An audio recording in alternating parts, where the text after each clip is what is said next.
சென்னையில் இரண்டாவது நாளாக விநாயகர் சிலைகள் கரைக்கப்பட்டு வருகின்றன.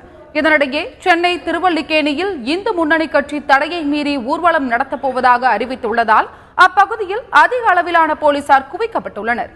இதுகுறித்து கூடுதல் தகவல்களை எமது செய்தியாளர் ரத்னவேலுவிடம் கேட்கலாம். கடந்த 5ஆம் தேதி விநாயகர் சதுர்த்தி விமர்சையாக கொண்டாடப்பட்டது. அன்று முதல் சென்னையில் சுமார் 2700 இடங்களில் சிறியதும் பெரிதுமாக விநாயகர் சிலைகள் வைக்கப்பட்டுள்ளன. சுமார் 25-30 அடி வரை இந்த உயரத்தில் இந்த விநாயகர் சிலைகள் வைக்கப்பட்டுள்ளன. இந்த விநாயகர் சிலைகளுக்கு காவல்துறையினர் பாதுகாப்பு வழங்கி வருகின்றனர். நேற்று முதல் 14ஆம் தேதி வரை இந்த சிலைகளை கடலில் கரைக்கலாம் என்று காவல்துறை அனுமதி அளித்துள்ளனர். இதற்காக 5 இடங்கள் ஒதுக்கப்பட்டுள்ளன.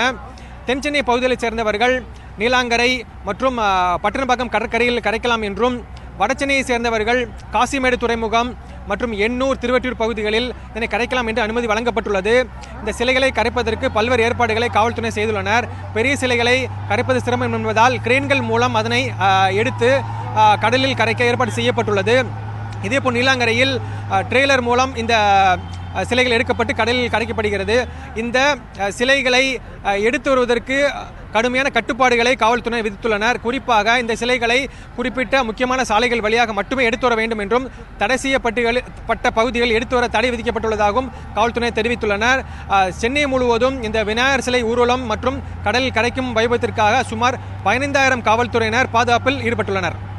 தந்தி செய்திகளுக்காக ஒளிப்பதிவாளர் கார்த்திகுடன் ரத்னவேல்.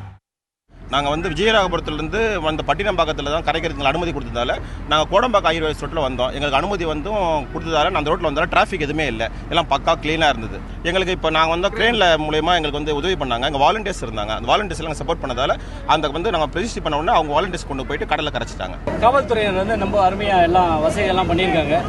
இந்த எந்த ஒரு இடைஞ்சலும் இல்லாமல் நாங்கள் விடியற் காலையில் கிளம்புறதுனால ரொம்ப ஃப்ரீயாக ரோட்ஸ் எல்லாம் ஃப்ரீயாக இருந்தது. ஸோ எல்லாம் ஆர்கனைஸ் ரொம்ப கரெக்டாக பண்ணியிருக்காங்க. நீங்கள் இந்த கரைக்கிறதுக்காக மக்கள் நிறைய ஆர்கனைஸ் பண்ணியிருக்காங்க. ஸோ அவங்களும் எங்களுக்கு உறுதுணையாக இருக்காங்க. ஸோ ரொம்ப ஈஸியாக எங்களால் எடுத்துகிட்டு கரைக்க முடியுது. ஸோ இந்த ஒரு ரிஜிஸ்டர் மெயின்டைன் பண்ணி இந்த ரெக்கார்ட்ஸ் கொஞ்சம் ப்ராப்பராக இருந்ததுன்னா எல்லாத்துக்குமே வசதியாக இருக்கும்.